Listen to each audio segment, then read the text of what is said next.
Hi. So today is the slowest rate of change that we'll all experience in our lifetime. Think about that. And we're also all dealing with this unprecedented combination of new challenges. So, how do we lead through the uncertainty? How do we lead through the new unknowns and into spaces that we've never been before? That's what we're here to talk about today. Hi, I'm Sunin Xiang, and I'm your moderator for this special session by Duke University's Pratt School of Engineering and our Fuqua School of Business Coach K Leadership and Ethics Center. As my background, my mission in life is to empower greatness in others. And so I lead the Coach K Leadership and Ethics Center at Fuqua, and I'm also a very proud professor for the Pratt School of Engineering. And we have three amazing guests to help us unlock the mindset, behaviors, and strategies for leading through uncertainty and change. So, our first guest is the Honorable Deborah James. With an extensive career in corporate and government, she is the 23rd Secretary of the U.S. Air Force. So, in that role, she led a base of more than 660,000 employees and oversaw the welfare of their families and oversaw a $139 billion budget to help our nation excel on the global stage. And she's also a distinguished fellow with our Coach K Center. And our second guest is astronaut and physician Dr. Robert Satcher. Dr. Satcher is an astronaut with 2 spacewalks. We'll learn a little bit more about what that means. And he is a chemical engineer and an orthopedic oncologist with a doctorate from MIT, a medical degree from Harvard. And we just really need to get a Duke degree in there somewhere. Okay, Dr. Satcher? He is an entrepreneur, also co founding the eHealth Research Institute. And our third guest is Dean Jerome Lynch. So, beyond being a distinguished professor at Duke, he is also the dean of the Pratt School of Engineering. And he is one of my favorite teammates. For those of you who are listening from the engineering school and engineering alum, a major part of his vision is infusing character education and character development into all engineering education. Because we know character is the base for great leadership. So he is really building the next generation of not only great engineers, but great leaders. So while some people wither under pressure and change, these three leaders see that pressure as an opportunity for innovation and growth. They're creative, humble, and human centric. And because this is so conversational and we're all friends, from henceforth, we shall refer to each other as Deb, Bobby, and Jerry instead of our formal titles. All right, so let's start off by helping us get to know each of you a little bit more. Innovation is not possible without a series of failures. It's true, right? If we're innovating, we're going to the unknown, we're pioneering something, it requires experimentation and a series of failures. So, can you share with us a favorite failure, either personally or organizationally, and why? So, let's start with Bobby. It will go Bobby, Deb, and Jerry. Okay, well, thanks. And it's great to be a part of this discussion today. Um, I think, yeah, you bring up a very good point about innovation and failure. I would also add to that just moving in unexpected directions, doing things which, as in the engineering world, say thinking outside of the box. Because my story with that, which is, sort of a personal story, is I get asked a lot, why did you become an astronaut, and what sort of led you to want to pursue that route. I was finished with my training as a physician, as a physician scientist, at the time that I applied for the astronaut corps, which was kind of an unusual thing to do. And it was, with a lot of the mentors that I had, recommended that I not do it. In fact, it was, not the typical pathway that you would do. I had started a faculty position, and that was actually going very well. Had just gotten some research grants, NIH funding, which is so difficult to come by nowadays. And this was just following on the heels of some failures at NASA, which uh, about I'd say the year that I applied was actually later that year was when the Columbia disaster occurred, where space shuttle broke apart, re-entering the atmosphere over Texas, which is where I live now. But um, so there was a whole host of reasons why I shouldn't do it. And but I went ahead and moved forward just because it was something that I was really interested in doing. Um, had spoken with a few people at NASA, including some astronauts, including Bernard Harris, who you brought up, who actually said, "Look, it may seem crazy, but um, when you really think about it, it's part of exploration. Our contribution is similar to scientists in that way, uh, kind of challenging the barriers of what we know and exploring. And the future is very bright concerning it, which was a prophetic statement at the time. I didn't realize how prophetic it is when we look at the current circumstance and how there's some very ambitious plans in terms of expanding human presence in space. So my favorite story is that there was a very famous mentor that I had who in fact was a eventually became a surgeon general, but when talking to him, I said, look, this is something I want to do, and he advised against doing it. And this was after I actually was selected. He said, I think you should stick in and stay in academia, because you stay in academia and the sky is the limit. So I always bring that back to him nowadays, and he has a good laugh about it too. He agrees with what I decided to do, but that's just a story to say sometimes you do things which are unexpected, and they can lead to just unexpected outcomes which are very positive and constructive, and help us as the human race to advance our knowledge. It was interesting. Bernard's advice to you was the way to convince you, persuade you, was looking at what's your purpose. And your purpose is to make that contribution to humankind, knowledge in the service of society. And because of that, he just showed you it may not be, academia is one way, this is another platform that can also serve that purpose. And now I'm seeing the pattern within that, knowing that purpose lens, the pattern in what seems to be a disparately different set of experiences, why it all connects now. So thank you for that, Bobby. Deb, favorite failure. I also have a story of a personal failure, at least something that felt like a failure back then. And I love Bobby's story because I think his story is all about remaining agile and pivoting and what I call the zigzag, and at times finding your purpose through a different avenue than the one that you originally envisioned for yourself. And by the way, Sanyan, you forgot to say in my introduction that I'm a Duke graduate. I am a 1979 Duke graduate.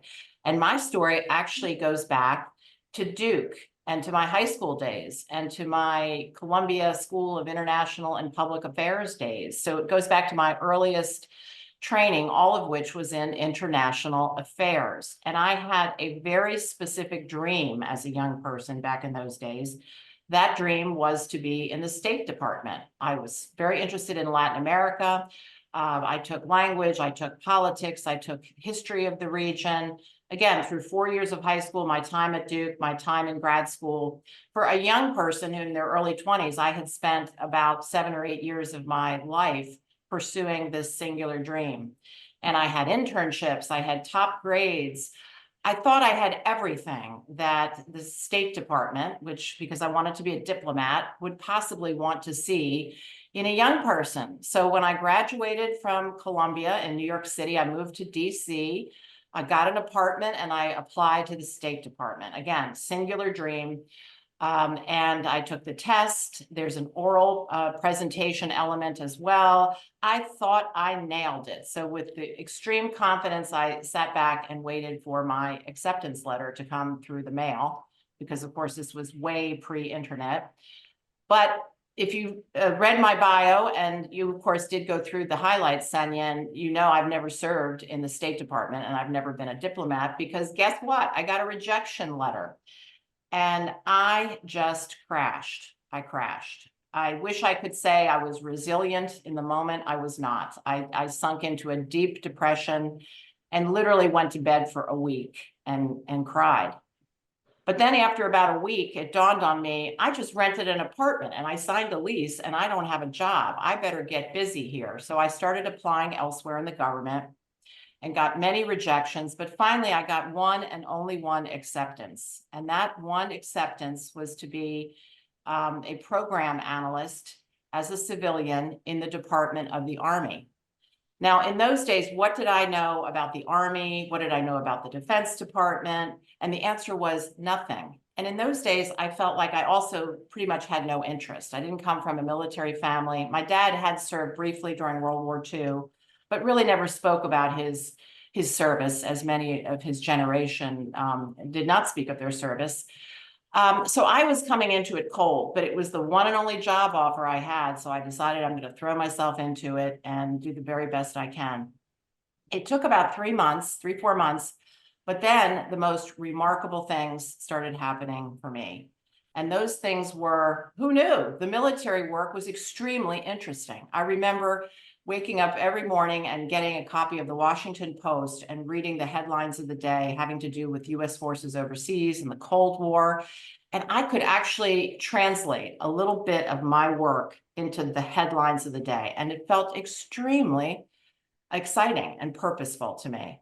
The second thing that happened was I got lucky and I fell in with a great group of people. They were all older, mostly men, mostly uniformed military. So, you know, way different from me, but they took me under their wing. And I was able to be, thanks to Duke University, I was an excellent researcher and an excellent writer. So I was able to do a lot of the initial work, because this was a study group for one of the deputy commanding generals. I was able to do a lot of the initial work for them, and then they could take over with their expertise. So I wasn't immediately a contributing member of the team.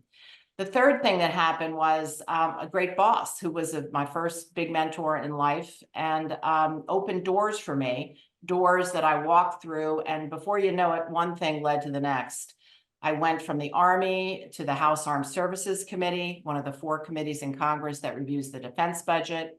From there, I went to the Pentagon and was an appointee and Assistant Secretary of Defense for 5 years. I came out of government. I was in defense industry. And believe it or not, 30 some years later, I got the call to go back into service as the 23rd Secretary of the Air Force.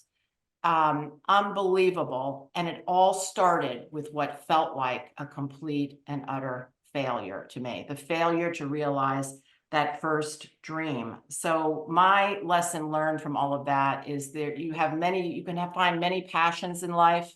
It's great to have a plan A, but just as Bobby said, wow, those plan Bs, which you might create due to necessity, or you might create because you're going to take a risk and go for something that is an opportunity that has presented, those plan Bs can be the absolute best of all. And that certainly is the story of my career. Oh my gosh. So, Deb, there was also something in that story too. I mean, think for those who are listening, just think about this. You spent your whole life preparing for one thing, this one thing, one career path, and it didn't happen. It was close to you. And you have to now enter into a different opportunity that where you know nothing about. But you still put in your all. You had that curiosity to learn more, see how you can contribute by bringing. So when you're reading those issues of the Washington Post, Wall Street Journal, you were bringing in the translation, and you were also bringing in the different into that group, that study group from your preparation. And when you bring your all, people take notice. People take notice of that standard of excellence, that optimism, because you could have just said, I'll just be mediocre here until I can, go through my 1 year lease. But you just, there's that sense of contribution. And for those who are listening or watching, Deb's book is Aim High. It's one of my favorite books, with a foreword by Sheryl Sandberg. So for more of that story, please read Deb's book. All right, Jerry, you're up next. Your favorite failure. So I think you're going to hear some echoes from both Deb and Bobby's experiences with failures. Mine is actually was my startup that I started when I was a graduate student in grad school in the Bay Area. So when I decided to go to graduate school to get my PhD, it was with the intent of doing a startup, being an entrepreneur. Late 1990s, entrepreneurship, high-tech startup was all the buzz. And it was really a real lure to me. And that was one of the reasons why I decided to pursue a PhD. And then as a PhD student, start a startup with some fellow friends, colleagues, and faculty. The company was called Sensometrics. It was looking to commercialize my own PhD research, which at the time was in wireless sensor networks, a pretty established technology today, but back in the 1990s was a very nascent technology that there was a lot of excitement around the different industrial applications that were for that technology. And we were looking to commercialize the work towards protecting civil infrastructure from earthquakes. What happens is, particularly in the building sector, after an earthquake, there'll be owners that will put insurance claims towards the insurance companies, and not everything may be directly attributed to the earthquake event itself. So there's a lot of questions around the legitimacy of insurance claims. So this was a low-cost technology that could collect data and rationalize decision-making on the part of the insurance industry around what were, I would say, legitimate claims and what were not based on earthquake damage. We went through a process for 2 years trying to launch the company. We were pursuing venture capital, seed capital. We were writing grants for all these different contracts, things like that. And it was an exhilarating experience. I learned a tremendous amount. But after 2 years, it was clear that we just didn't have what it took to be successful at scale in the market. We had some early success with some government contracts we were able to get, but never could really get that venture capital investment into the idea, into the company to take it to scale. So after working tirelessly for 2 years, we decided that it was just not going to go forward. It wasn't going to be successful. So by all measures, it was a failure. The company did not prove out to be successful, but it was a great failure. And it was a failure from which I learned so many different things. So the first thing I learned was find joy in what you do, even though it's an incredibly intense experience. You're entrepreneurial, so you're trying to learn as much as you can, as quickly as you can, and be as flexible as you can. Find joy in the experience. It was truly a very enjoyable experience and one that I grew a lot. The second thing that was really important about that failure was that it really helped me to refine what I wanted to do. I went into grad school thinking entrepreneur, startup founder. And through the experience, I found that my interests were actually quite a bit broader than that. And it was really about what was I trying to do via that dream of being a founder, being a startup driver. And what I learned is that it was about the impact I was trying to have. And it really required me to rethink what my plan was going to be, how I wanted to launch out past this experience and past my PhD. And that's one of the driving forces that drove me toward academia to be a faculty member.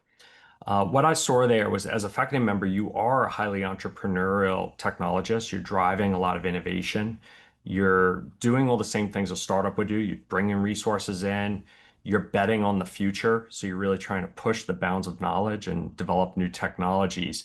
And you're trying to get your solution out to market. And that's really what we do as researchers in engineering programs is we want to get our solutions, our research out in the hands of end users.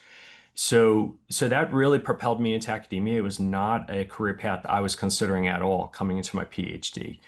The second aspects of the failure that was critical is that it prepared me for my next startup. So a few years later, after I got tenure at my previous institution, I did my second startup, learned everything I needed from the first failure, the first failed startup, and allowed me to be more successful as an entrepreneur of my second startup. And after 4 or 5 years of working on that second startup, was able to take it to a level where we were purchased by a large industrial company. So that was a success that came out of the initial failure, but I don't think I could have been successful with that second startup had I not chose to go into academia and had I not failed with that first startup. So an incredible lesson, hard-earned lesson, but one that has proven to be incredibly valuable for me as I've moved on in my career. Wow. So all three of you, what I'm getting is also a deep sense of perspective, right? Like there's the moment, but being able through experience to see beyond the moment, to say, oh, this moment, how do we get through this moment? And then also there were, because of character, character is very much a part of this. There's virtues that's also consistent in all three stories. So one is a virtue of curiosity. Like, okay, so ugh, we've this didn't work out, or this isn't where I'm thinking about going. But, well, Bobby, whether you're talking to your mentors and trying to figure out what other, where could this go? Where are the possibilities, creating options in the future? That sense of curiosity, curiosity for learning, that's a virtue. There's also humility. Okay, you don't know what you don't know, but that's okay. And then the third is this deep, I think about it as integrity. Integrity defined as living in alignment with your values.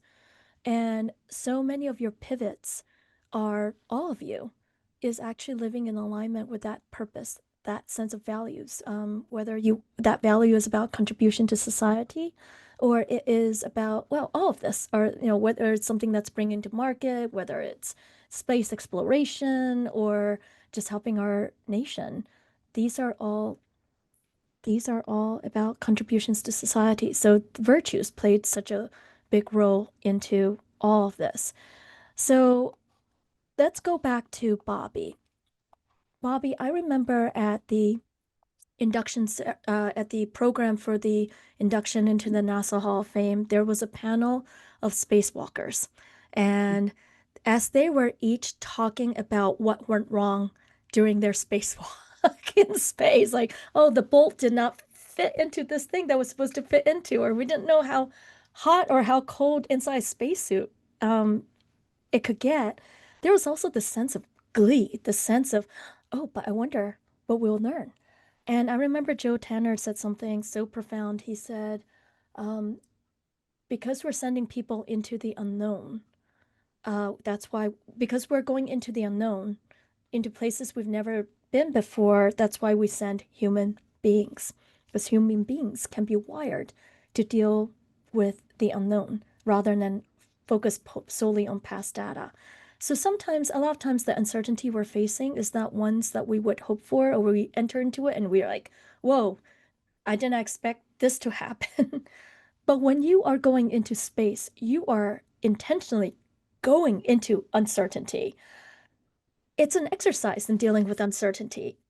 How, what can we learn from the astronaut corps, from your experiences, and how we prepare for uncertainty, how we can be excited about uncertainty? Yeah. Love the comments from Deb and Jerry. Just wanted to say that one of the themes, and then I'll get to the Bolt story too, because yeah, I have a good Bolt story from a spacewalk also. But just one of the themes here is not just that their failures are going to occur, but it's just learning from those failures. And in the engineering world, especially, and in the entrepreneurial world, um, it's seen as one of the most valuable things that happen to you is failure, um, because you actually have an opportunity to learn from it. And being a research scientist too, which is another hat that I wear, but that's you're constantly looking at what you think are failures and having to understand that there's a lesson here and something that can be revealed if I kind of get over that initial reaction that I have, and take a deeper look. For the space industry now, that kind of innovation, even though innovation has always been a part of space exploration, it's really being embraced now with the commercial companies coming on, where I mean, with SpaceX, with this rapid turnover of hardware, which involves basically, let's face it, exploding a lot of rocket ships. Um, but that is being used, I think, in a very constructive way. I'm not just saying it's just as an advertisement for them. I don't have any relationship with them, so let's get the disclaimer out there. But I think the approach is what I think is correct, and which is learning from those failures. When NASA in the older days did not have that kind of um, budget and hardware available to approach it that way. Basically, it was, we can't have any big failures like that with rocket ships that we're developing, et cetera. So we have to get everything right. So you have, a small amount of material to work with, and just really have to de-risk it to the maximum extent that you can. But the flip side of that is you don't get to go through and test it in all these conditions that produce failures, which really help you to produce a much more robust system. So um, I think we're realizing now that there's a lot to be learned from what we call failure, and that helps us to create much better systems. Um, the Bolt story. Yeah, I got to do two spacewalks, as you allude to. The first spacewalk, I was a rookie, first time out there, and with my EV1, I was EV2, but the EV1 is kind of, somebody who's been out before and had several spacewalks. His name was Mike Foreman, good guy, former Navy pilot, etc. But um, yeah, we are on a very tight timeline when we go out. And one of the major tasks that we had was a reconfiguration of the truss of the space station. Basically, it was flown up years earlier, maybe about 10 years earlier, and with the intent of one day reconfiguring it kind of, and there's a infolding part of it, kind of like an origami kind of thing almost, that had to be reconfigured. So finally, we were, near the end of the construction days of the space station. We needed um, to basically reconfigure this part so that they could attach a communications satellite. And anything about the environment of space is very harsh. Goes from almost minus 200 degrees to plus 250 in the sun, and the space station is orbiting the Earth every 90 minutes and going through those conditions. So you're getting this hot, cold, um, and then it's a vacuum, so there's very little. I guess there's a few oxygen molecules there, but very few. Um, but because of that, hot and cold cycling, et cetera, and something that's been out there for 10 years, we anticipated, we may have some problems here um, reconfiguring it. There is, in fact, one bolt, which we spent a considerable time thinking about before we launched, because um, it was essential that we release this bolt in order to reconfigure the station. And our other two spacewalks that we had on our mission also depended on this reconfiguration, because we not only had to do the structural change, but we had to do some cabling to it and all and so forth. So we're out there, and it's about midway through my first spacewalk, so getting used to it and everything. But we get to this, built up to this, and here we are. And we basically get our little wrenches on there, and we're trying to release this bolt. And of course, it's not releasing. And I'm had more muscle mass than I do now. I'm a little older now, and I really cranked on it. And then Mike, who is a former linebacker, so he's he's not small, And he really cranked on it too. And just, we're not able to budge this thing. And um, so at any rate, we go into the whole decision matrix that we had talked about with ground control, and we're going back and forth with them and trying everything. We had motorized, bolt drivers. We had large wrenches in our tool set. Nothing's working. Both of us pulling on a wrench didn't work. You know, but in the back of my mind, I'm thinking back to just the days of when I was an undergraduate and when stuff didn't work, and we had also joked about it ahead of time. It's like you got a stuck bolt. What do? You just hit it, right? Just hit the son of a gun and see what happens, right? So we go through everything, and we had a code word for it. I think we just said, can we try persuasion? After everything else failed, can we try the persuasion? And Ground finally gave us a go to do it. So, we hit it. In fact, Mike let me do the honors and I hit it 3 times. It's got to be 3 times, of course. One, because this is what you're thinking about doing. 2, you're getting in the swing of it. And then 3, just for good measure, just for insurance. So we hit it 3 times, and lo and behold, the bolt turned. So at any rate, that was just kind of something that we got a kick out of and laughed about. And fortunately, it worked. And it was something, just thinking about how much was riding on that. You have this multi-billion-dollar space station, and and everything rode on getting that bolt unstuck. But it actually did, because I said, we had a whole bunch of other tasks that were related to it, including ultimately attaching this communications satellite and satellite dish, sorry, which upgraded the communications on the space station. So, and now it's very good on space station, where you have internet and everything else. This was a part of that. So, Oh, Should have packed long-winded story. WD-40 there, Bobby. What's that? Should have packed WD-40. Yeah.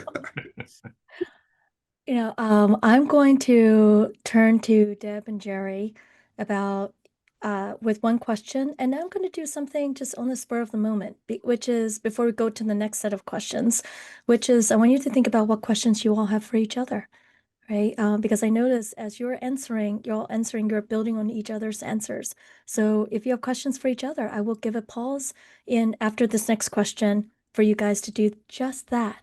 So, Deb and Jerry, you have both led organizations through really challenging moments. In fact, Jerry, we're going through one right now, and these are often unprecedented ones. Um, when you're leading your organizations through these, what are some what are some of the lessons you've taken away for that you can help others think about when wrestling with leading through challenges that you can share with us? All right. So, Deb, I know in government you've had your share of crises moments. Yes, yes. Well, Senyan, I have kind of what I consider to be a common sense 5-step process that I try to apply when there's any challenge, any problem, a crisis, or not even a crisis, but the 5 steps that I try to always mentally go through, but not just mentally, I try to be diligent about making sure that I and the team go through these are investigate, communicate, activate, iterate, and follow up. So what I mean by that, obviously, investigate. You've got a series of issues. You need to investigate really what is the lay of the land before you launch and try to start fixing things. Make sure that you truly understand what the problem is. So that's obviously look at all your data, look at what competitors may be doing if you're in the private sector, look at what the threats are if you're in the military. make sure you know what your stakeholders are saying, the people who are peers and people who are reporting to you, et cetera, et cetera. So investigate fully the facts. And obviously it's important that you know the sense of urgency. You may have 3 hours to do as much investigation as you can possibly do before you launch and start to the next phase, or you may have 2 months. It just depends. What's the sense of urgency? The communicate part is very important, and I put it as number 2, but it's really continual. So once you know what the problem is, you've got your arms around it, then you have to explain to others, and you need to get the buy-in from the organization and make sure the organization knows this is a major issue. I, as the leader, am going to be spending time on it, and here is why. So again, communicate to the organization. In the case of the Secretary of the Air Force, I always had to communicate with Congress, the press, the people above me, the OSD, the Office of the Secretary of Defense, at times the president, depending on what it was. So communicate, and you got to keep on communicating throughout the process.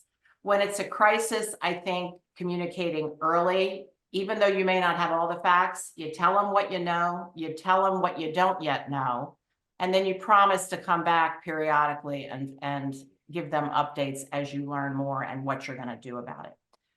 The third is activate. So now we understand the problem. We've built the case for change and people know the direction we're going to go, but what the heck are we going to do that's different? So this is where you've got to come up with a series of initiatives. Here's what we're going to do that's different. And by the way, this is a team effort, right? You as the leader have to sit at the helm, but that's not to say you come up with all the ideas yourself. You're seeking input from a variety of sources throughout. So you come up with your initiatives, that's activate, you launch. Iterate means not all of your approaches are going to work. Some are going to fall flat, you got to jettison them. People will come up with new ideas, they should be added as you continue to work the issue at hand. And lastly is follow up, right? Once and done has never done it for me. And I don't really know anybody that ever works well with once and done. You can't issue one memo and say, do it, and here's what we're going to do, and have people really attack the issue and change. So you have to periodically call the meetings, look at your data, follow up. In my case, I would visit bases where some of this change would be occurring, and I would do focus groups with young airmen to see whether they were feeling these changes coming through to their level. So, you know, follow up with not just your direct reports, but follow up with the people who are levels below you to see whether the change is actually happening, because change takes time. Even though innovation is quick, real cultural change takes quite a bit of time. So that's the approach that I've tried to take. Thank you so much for that framework. And on the investigate part, I'm so glad you were highlighting that none of this happens in isolation, but it's also the stakeholders, right? So understanding the data points from the different stakeholders about what is the problem, defining the right problem. Are you solving for the right problem, or are you just solving for a symptom rather than what's at the core? I think that's a part in our haste, and when it's greater demands of time and pressure, we often overlook. So thank you for that, and also the emphasis on it's a team and the follow-up and points with team and data feedback from the team. Jerry, you've been through in startups, academia, now also going through uncertain times, leading through uncertain times. What are some of the insights and lessons that you can share? Yeah, I would say so building off of Deb's response, like to sort of share maybe more from a leader's perspective, just some lessons learned there as you lead through crisis and ways to think about your role in that crisis moment. The first is, I've gone through as a leader 2 major, I'd say, crisis moments. One was the pandemic. A few years ago, I was leading a department in a college at the time. And that was really a crazy time for all of us, but that certainly was a crisis moment. And then more recently, the changing nature of relationships between higher education and government partners, I would say, and what does that mean for the future of academia and the way that we fulfill our mission. A slightly, I'd say, less severe crisis moment in that It's a change, so we're navigating that, but it's still a pretty serious issue for us at this current moment. What I learned in both of those scenarios is you need to sort of shift your mindset when you go into those scenarios. What I mean by that is a lot of times I'll have colleagues come up and will actually say, "Gee, how's it going? You know, I'm really sorry that you're going through this. You have to lead during this moment." And I always find that comment to be sort of very interesting, right? Because it's not something to be sorry about. If you're a leader and this is what you've committed yourself to do, and you want to have impact through leadership, these are the moments where you do have that impact. And I think you have to create that mind shift to sort of embrace the moment and really rise to the moment as well. And I think if you're there saying like, oh, why is this happening to me? You know, the sky's falling. I really don't think you can lead or lead effectively. So I think you have to have that mind shift. So that's the first lesson that I learned. The second is that, you know, oftentimes these crises appear to be a sprint when in fact they're really marathons. So you got to pace yourself. You cannot just get emotionally drawn in from go and just burn yourself out. I think you really have to really be thoughtful and mindful about how you're pacing your leadership and how do you pace leadership as it's impacting people around you, your teams and things like that, because you need resilience of that team to see you through that crisis moment. So it is a lot about pacing. The other is draw boundaries. Crisis moments always have a very heavy emotional component to them, unlike other moments when you're not in a crisis. Because you care deeply as a leader about the work you do, the people you're trying to serve and to protect. So it's inevitable you're going to have a lot of emotions tied into the moment as a leader.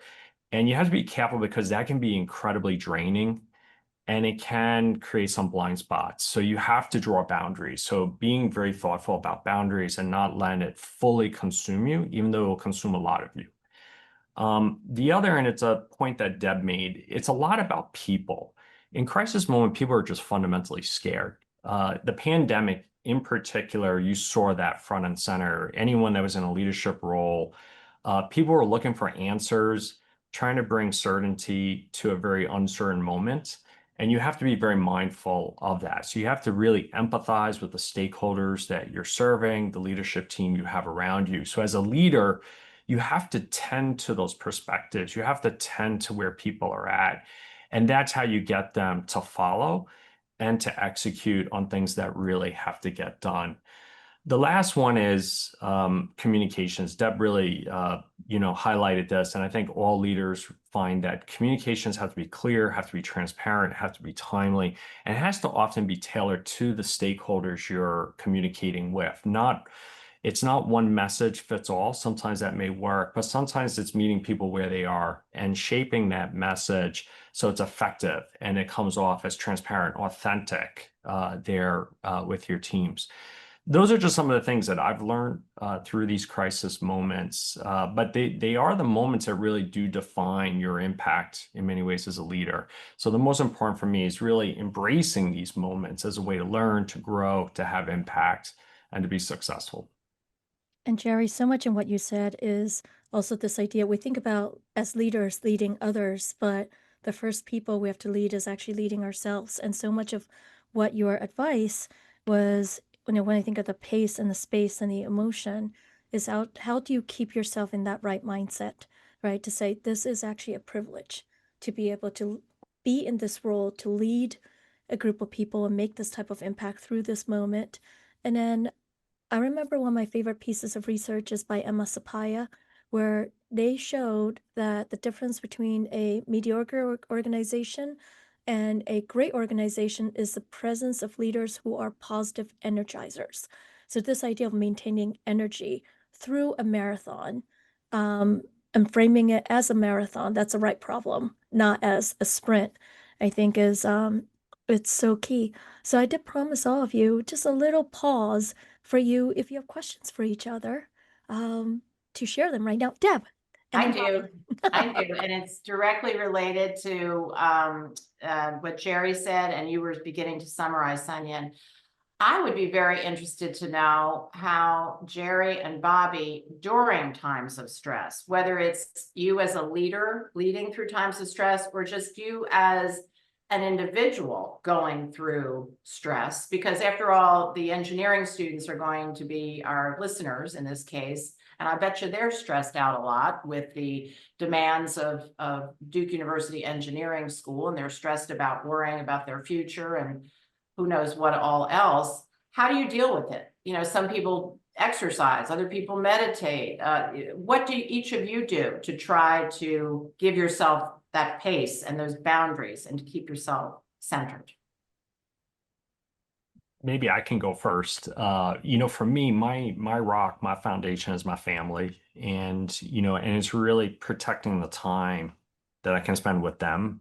That's what really rejuvenates me is doing things together with my family, things like that. When you have moments where you're under a lot of pressure or you have a crisis situation, is preserving that time and relying on family to kind of carry you through, give you sort of a broader perspective, so you don't get too sort of myopic in the moment and in sort of the scenario you're dealing with. So for me, that is a big part of it, is just not allowing those moments to encroach on those spaces, again, drawing those boundaries, but then really utilizing those moments with family to rejuvenate and to really have my mind off of work and allow me to, sort of recuperate before going back into the fray. Yeah, for me, it's kind of three things I would say. It's family, faith, and I also throw in health. Just family, self-explanatory. Faith also, yeah, that's just an individual thing, and depending on what your expectations, culture, experience are, and then of course health. Yeah, I like to exercise, working out, that kind of thing. That always helps me to kind of maintain, I would say, as balanced of a perspective as I can.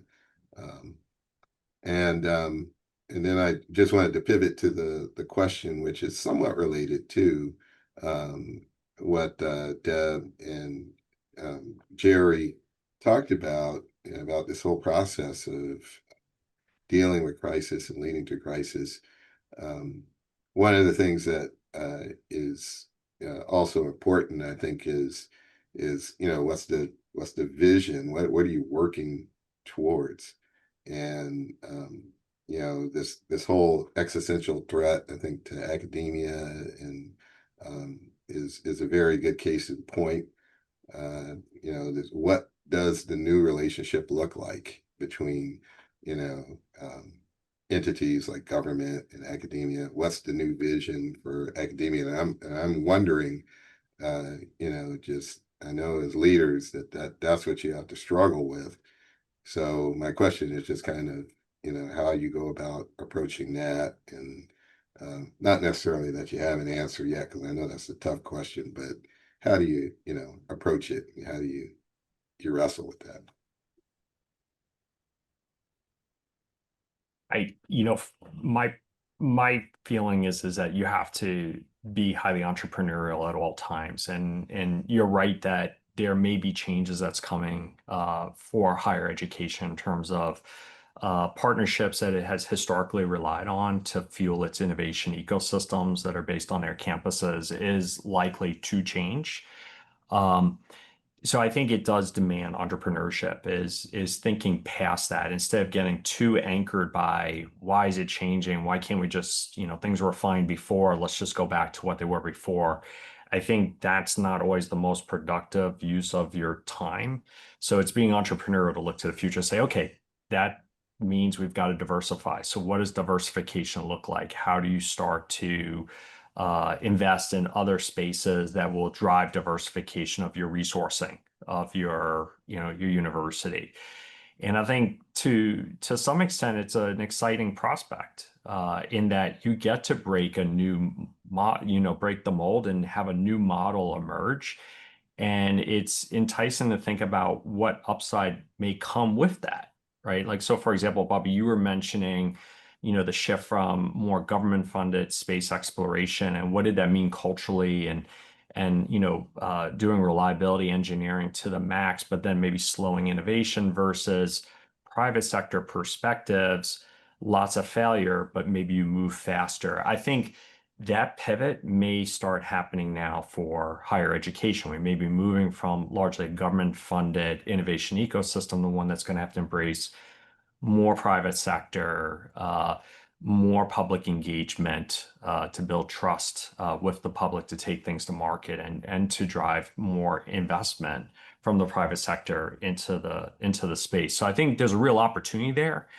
The other thing that's happening that juxtaposes with the changes we may see with the government is just a rapid change in technology. I do believe AI is going to be a highly disruptive technology that is going to largely require almost every industry to reinvent itself. So if you combine these two moments together, a technology driver like AI, and then a changing in the relationship that has historically resourced your enterprise, I think if you think about those two things together, there's some really exciting opportunities that lie ahead. So it's not even just looking at the current moment, but even going broader. What are the other disruptors on the horizon, and how do you bring those together to develop strategy, develop a unique perspective that will see you through? And I would add to Jerry's entrepreneurial point, again, recognizing that I'm not in academia, and I only just try to do my best to put myself in your shoes and what you maybe are going through, and perhaps using a little bit of my political sense. But I would say, in addition to looking at it in an entrepreneurial fashion, and what are the new opportunities, I think it's important that academia, that the schools keep their North Star in mind, like not so terribly compromise their values that 4 years from now they can't look themselves in the mirror and say we stood our ground. So you have to keep your North Star, but at the same time you have to be pragmatic. You're running a university. The university has financial needs. We're in an environment where the pendulum has swung to a degree, and you've got to be pragmatic and try to figure out a way to work within that framework, but without completely sacrificing your North Star. So somewhere there's got to be, if not a happy medium, perhaps a medium that we can live with. And keep in mind, things may change. I'm sure they'll change. Things are always changing. Whether they swing back the way they were, probably not. But I have to believe that maybe we're in an extreme moment, and that they will swing somewhat more to the center going forward. That's my personal view. I think that is actually a perfect segue into our next set of questions. So up to now, we've been talking about leading yourself and leadership from your perspective as a leader. Let's now talk about the organization of the people, because in crisis moments or moments of uncertainty, people are going to be anxious. People are going to have, we like the status quo because we know we like certainty. So not everyone's going to be excited about this reframe of uncertainty. So let's get tactical. When these moments happen, what's going on with the organization? What are things we should be watching for that can take it totally sideways, away from the purpose and vision? Or what are the things that can also, we're like, oh, here are the bits of good that we should be doubling down on? And I know that's a pretty open-ended question, but just curious to see how you would respond. Deb, let's go with you first. Yeah, I think during periods like this, as Jerry pointed out, the chemistry within a team, people get scared. People can turn inward. They can become unduly focused on themselves and their own jobs. I say unduly, it's a big deal if you might lose your job. So perhaps that the word unduly is not a fair word there, but people can become very insular. Speaking of North Stars, people can start to look at cutting corners financially in order to make goals, perhaps, or in the engineering world, perhaps cutting quality corners in order to get going with a project more quickly or on time. So these are the types of dynamics that can happen, that do happen, that we all have to be on the lookout for to try to counter. to try to make sure that the team doesn't run off the rails and do the wrong thing and sacrifice ethics or sacrifice the ultimate goal. And by the way, the ultimate goal may change over time. So this is where being able to pivot between your original plan A and perhaps a plan B is important too. But I think the way to be intentional about countering some of these behaviors, we've talked about some of these things, but just to reiterate, the leader, this is a time of big communications from the leader, and the leader, it has to be truthful, meaning, yeah, this is a really uncertain time, gang, and I don't have all the answers to your questions, but here's what I do know, and here's what I don't know, but I'm going to be taking the following actions to find out. So as much communication as you can possibly do during these times is a good move. Optimism is a good move, being able to see the pony in the stable, even though most people are only seeing fog and they can't see their way clear. To have some sort of a vision, an optimistic vision for the future, I think is very, very important. And to just keep on foot stomping the North Star. We're not going to cut corners on quality or finance or any of these other things. You know, our job is to produce the very best X that we can produce for our company, for our community, for our country. So those would be some of my tactical suggestions. Thank you. Jerry or Bobby? Sure. Going from the macro to the micro, I would say, because I've my experience has been mostly with smaller teams, like in the OR when we're doing a surgery, or some of these other endeavors that I've done. But I think establishing a culture, and that's what leaders do.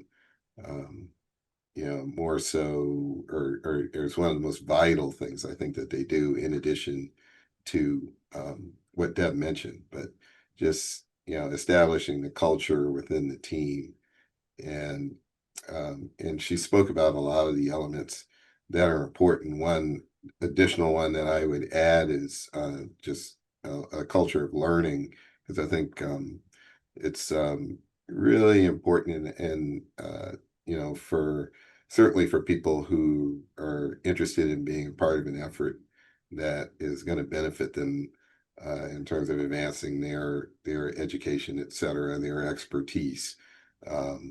Just a culture of learning and valuing learning. And so what that translates into, of course, and it really leans on these other tools that you have to have: transparency, communication, feeling like you're part of an effort, and that's leading to a North Star. The way that you can be your best self is by engaging that way and engaging with your colleagues. You always have things to learn from each other, and I think to the extent that that gets done, the best teams that I've seen in effect are ones where that level of communication and trust are there, so that you can do that. Bobby, you brought up a word that hasn't yet entered this conversation, and that word is culture. And culture is everything in an organization. We will have a culture whether we like it or not. The difference is it the type of culture we want? And the culture isn't established during the moment of crisis. The culture is established even far before the crisis, and it's exercised during moments of crisis. And so having clarity about what the culture is, intentionally, what type of culture are we?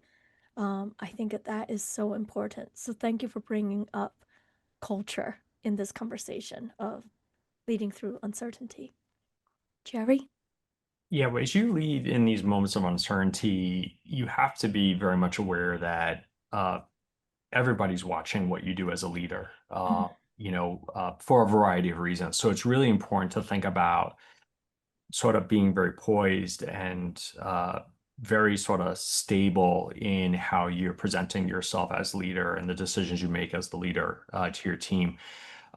Inclusive of that, and I think Deb mentioned it, is you have to be positive, right? In times of crisis, You have to level with people, but I think there's always some reason for some degree of positivity. The other is really showing confidence.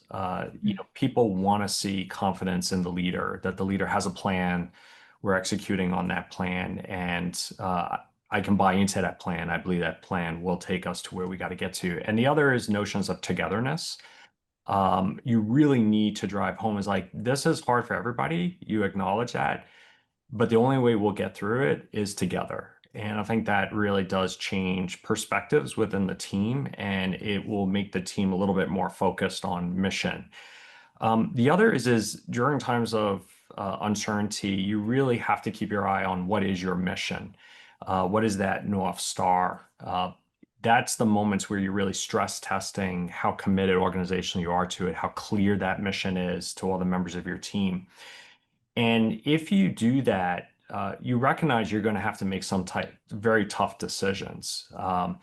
And some decisions may appear to be illogical to your team members just because they're really about protecting the mission for the long term, not the short term. Sometimes team members want to see you protect the short term considerations of mission, when sometimes as leaders, the right thing to do is to look at the long-term effects of the decisions you make.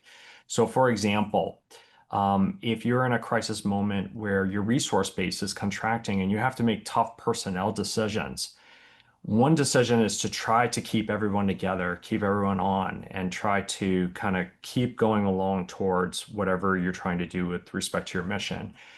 But you may also look to change your personnel to maybe reduce, and that is to protect your mission long term. It's the right thing to do to contract your base relative to the resources you have in hand. And that allows you not to mortgage your future. You can continue to be in a position to invest in your future to be successful at mission. Communicating that to your team members, explaining that, very, very, very important. But as a leader, always remember that your decisions have to stand that test of time, and they have to be the right decisions over a longer time period than the instantaneous moment in which you're making that decision. So really having that perspective on the long-term capabilities of your organization, its ability to fulfill its mission, very important. And that's oftentimes where it's the hardest moments as a leader, as you're trying to communicate why that's important, the most proper decision for your enterprise to your team. So, yeah. Thank you.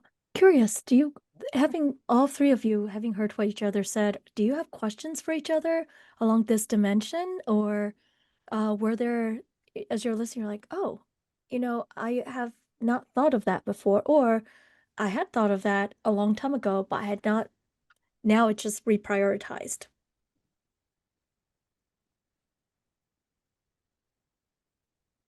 No? Okay. Then we'll move on to the next set of questions.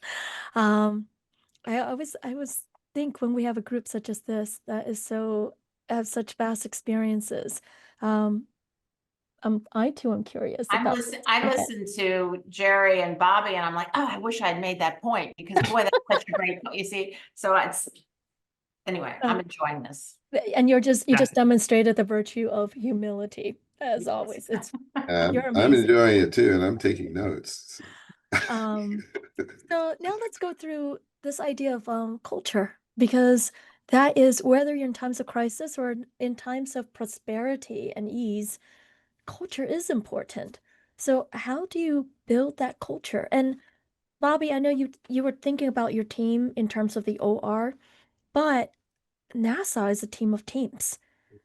And the astronaut corps is visible, but there's an entire set of invisible beneath the surface that actually is so core to the mission and to achieving the mission and purpose of NASA. So we can talk about culture in those terms too. Yeah, how in your leadership roles, how let's get tactical. What are some ways that you've built these cultures of trust? Because what to Jerry's point, that togetherness is not going to be possible without trust. How do you build cultures of trust? How do you build cultures of learning? And how do you build cultures of um, excellence where there's standards, you don't cut corners? Let's talk about that. NASA's a great example, and that feel very privileged to have been a part of it, just because they really have been in many ways a gold standard for these concepts. Um, they have a very critical mission, which there's basically we know the costs of getting things wrong. Um, it's life and death. And then you also point out that it's a fantastic team.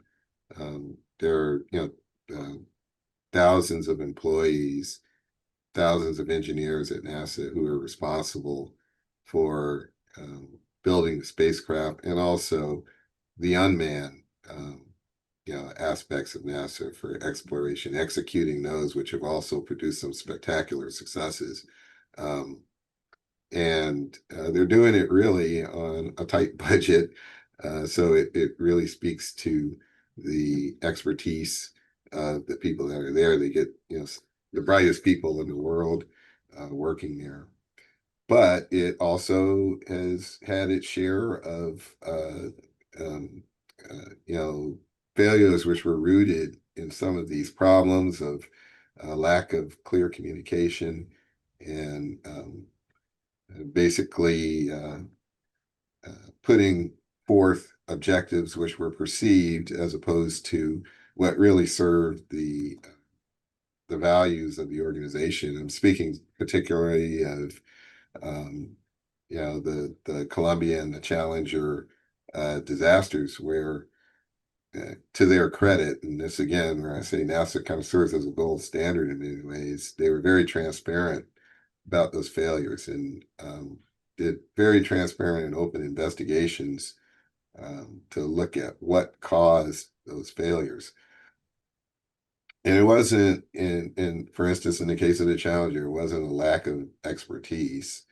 People knew what the risks were, knew about this issue with the tiles and the O-rings, uh, and basically just uh, decided not to speak up. There were some critical people who didn't speak up when they suspected that the conditions weren't right, because they were thinking, well, it's more important to go on and do this launch than it is to kind of bring things to a temporary stop so that we can look into this problem a little bit further and further ensure that there's not a failure here.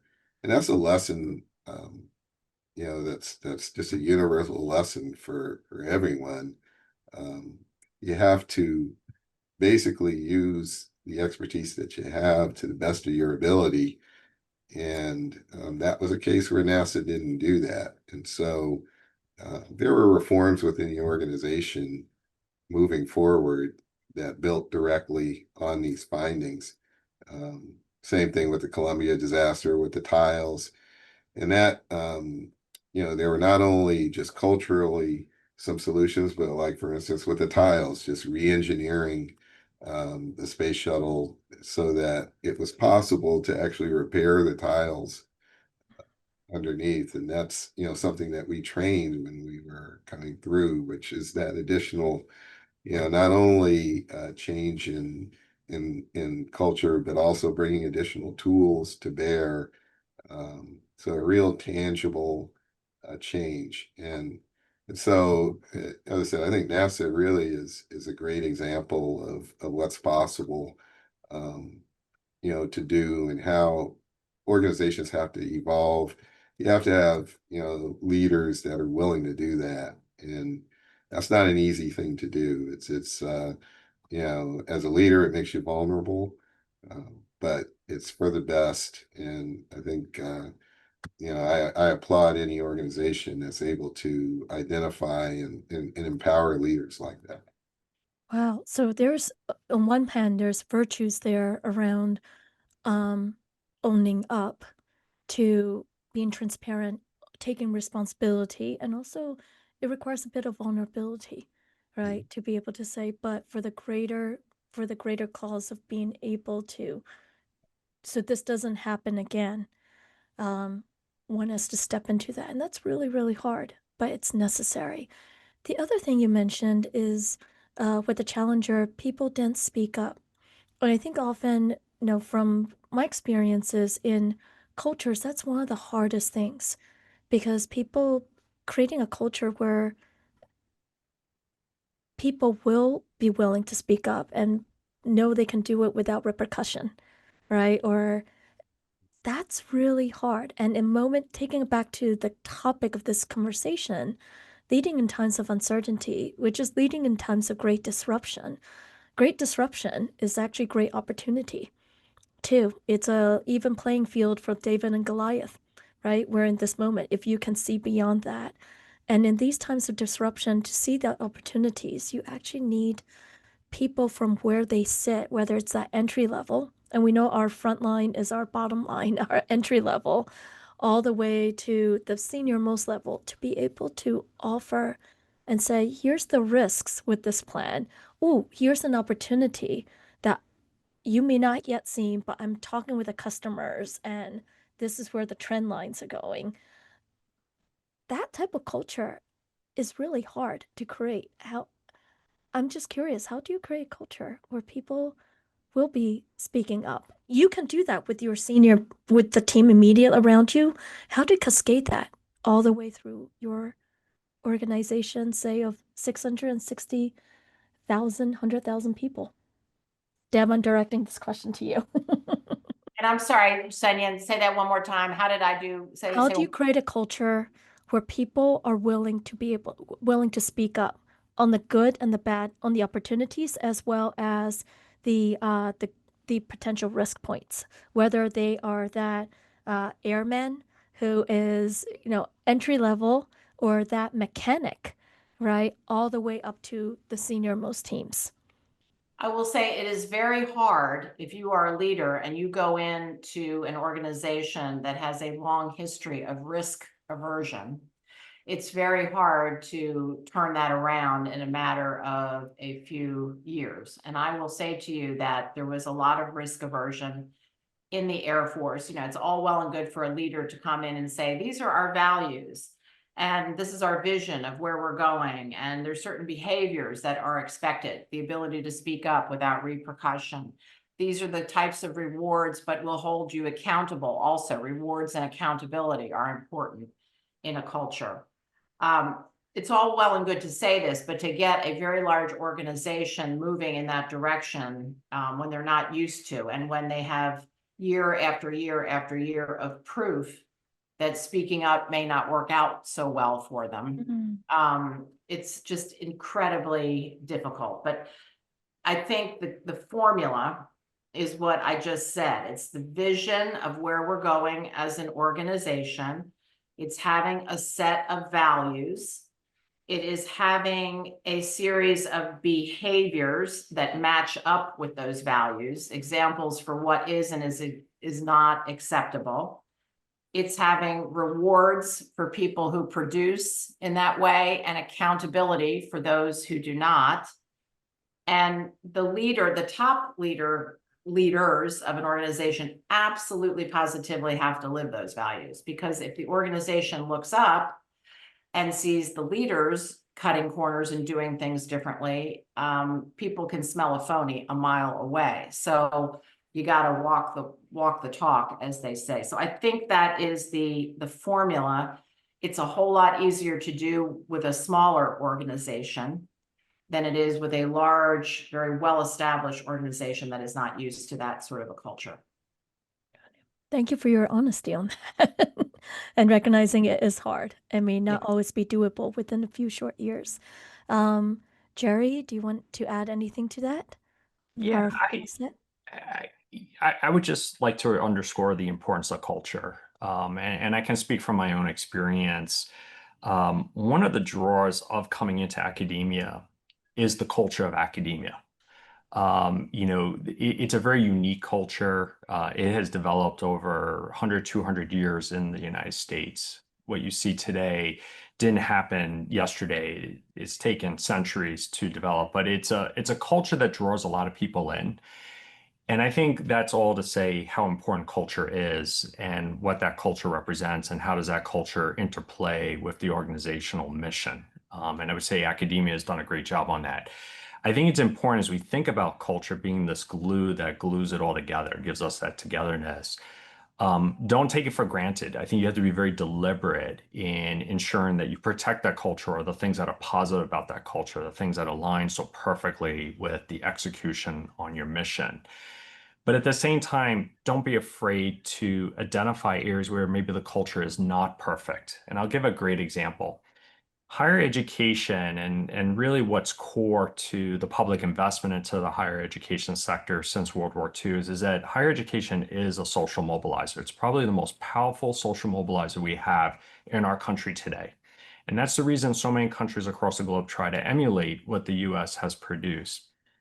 A few decades ago, it was becoming more and more clear that it wasn't mobilizing as well as it should be. It wasn't reflecting the identities of our society that we're here to serve as a public good, receiving public investment. There were aspects of the culture that just were not inviting in higher education to ensure that we could bring in the most talented, the most diverse, and I mean diverse in the broadest sense possible, every life experience, every identity, how to bring that in. That's something higher education has been working on over many decades, trying to change so that we can leverage all of that representation in our community to essentially better serve our society, be that social mobilizer, and ensure that everybody has equal opportunity to access the great things your university have. That required a cultural shift, and it didn't happen in a year. And I would say we're not done yet. We're still working on that cultural shift, but we've made great gains in that regard. And I think it's reflected in who we are, what we do, and who we serve. But don't be afraid to change culture if you do see issues there that could take you to a higher standard and be a better organization. But simultaneously, don't take culture for granted. Maintain it, steward it, invest in it, because it is really, really critical, both for recruiting as well as on executing a mission. Wow. So, looking at the time that we have, let me just share back what I've heard today in terms of leading through uncertainty. So, at the very center of all of this is organizationally what's your mission and purpose. And what mission and purpose is defined as, at least I see it, is what are we for and who do we serve? Right? If we understand that, then we can pivot the expression of the expression of that is going to be changing depending on the context that we're in. But that mission and purpose has to start. And then parallel to that, as a leader, what is your purpose? What are your values? What's your mission? Right? Because you are now intersecting with the organization in which you lead to be able to put that forward. The second thing I heard is this idea of culture. And culture is defined as, you can say, it's the stories that people tell about us, the stories that that's actually Mary Barra's definition, who's also another engineer, stories that people tell about us, and stories our customers tell about us, but also the stories that we tell ourselves. And those stories can shift based also on the behaviors that we exhibit. What are the behaviors we want and what are the behaviors we will not tolerate, right? Behaviors and also what are our values? What do we care about? What do we hold as, central? And sometimes those values may compete with each other in moments of crisis. That's what values are. But do we have a sense of our prioritization of values? And then the third thing is, what's the architecture or frameworks? All three of our guests gave us frameworks that they use. Having a framework for decision making, for how you will move forward, because crises will happen, disruption will happen. That is the nature of the world today. Knowing what is the framework and being able to communicate that framework so that everyone understands it, and so they know from where they sit how they can be empowered to act in the context of the mission, the purpose, and the culture is so important. Understanding also for who are your stakeholders. You know, it's not only who you serve, but who will have an impact on how the decisions roll out. So whether that's Congress, the president, the airmen, their families in Deb's case, or it's in Jerry's case, it's students, it's the president of the university, it's our donors, it's federal government, there's an ecosystem. And in NASA, with the astronaut corps, it's not just the administrators and the astronauts, but also the engineers. You think about everything that's involved in that enterprise and making sure the stakeholders know what what's the direction and why is this so important? What's our mission and values? That stakeholder is I think it's something we often miss because we like to act in isolation when during crisis, during moments of tension, when in fact we have to, that's when we need to reach out to each other even more and get the data and also get each other's ideas. Um, and on communications, we've heard that emphasized over and over again. And communications isn't the blasting of message. That's not what we're talking about here. It is actually the sharing of the message, the information on what we're trying to do in a way so that the person, the receiver, actually understands it and knows what to do with it.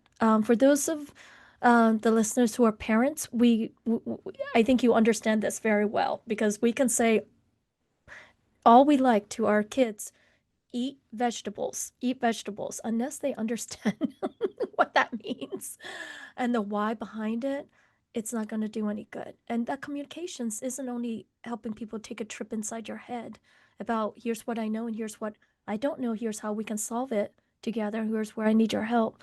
But it's also the communications is also enabling that feedback loop with your stakeholders and those whom you're trying to serve. And then lastly, I think also about this idea of reframe. Whatever you want people to do, you have to go first as a leader. So, are you going to see this moment? Are you going to lean into the privilege that this moment has afforded you to make an impact? And how are you going to help your organization all lean into that privilege? Right? Billie Jean King said, "Pressure is a privilege." So, how are you going to rise to it? And how are you going to also help give yourself build the resilience and the stamina and the optimism to be able to do that. So as Bobby said, it's also about your health. It's about your family. It's about, your spirituality. It's about your health. And it's about also those who you surround yourself with. We're better. We flourish when we're around others who will help us flourish. And this idea of reframing. Every crisis also has an opportunity moment. If everyone's going through change, that's an even playing field. Can you see beyond that? If you can see beyond that to the possibilities, then wow, what a competitive advantage that can be for you and your organization. So those are my key takeaways from this rich, amazing discussion with this group of remarkable leaders. Right. Thank you all so much. Any last words from any last words, Bobby, Jerry, and Deb? Tanya, maybe I'll just say thank you to you. You've really guided us through some really exciting topics today. I learned a lot. It was a great opportunity to meet both Deb and Bobby. So thank you for creating this opportunity and this space for us to share some of our experiences and learn from one another. So thank you. Thank you. All right. I would echo those comments, everything. I totally agree with what Jerry just said. And I'm going to go have some lunch now and eat my vegetables, even though I'm not sure why, and I don't like them, but I'm going to do it. And Deb, if you have a bolt, you hit it 3 times, you're good. Yeah, I would echo the same, and I got a silly question now that we're doing those for Deb. It's not every day you get to ask Secretary of Air Force this question, but I had some classmates in NASA who were Air Force, and they used to always joke about you could get ice cream anywhere in the world on an Air Force base. So that and play is that golf, true? pretty much. Well, it may not be true in Iraq and Afghanistan, but even there it might have been true. Yeah, well, that and golf is what the other joke was always. So there's a lot of bases that do have golf, though not all. Man, if I knew about that ice cream perk, I would have signed up. Yeah. And golf, do you play, Deb? Do you play golf? I pretend. Whenever anybody asks me what's my handicap, I say quite severe, actually. Well, I just picked it up, so maybe next time Okay. all of you are at Duke, we should go on the Wall Duke and just play a few rounds of golf. There we All right. go. We're Thank gonna you hold you all to of that. you, Let and me hope know, to see you Sanya, and I'll all. play with you. All right. Thanks. And hope to see all of you very soon, and hopefully here at Duke. Thank you. Thank you. Nice Bye-bye. to meet you guys. Yeah, thank you. Bye-bye.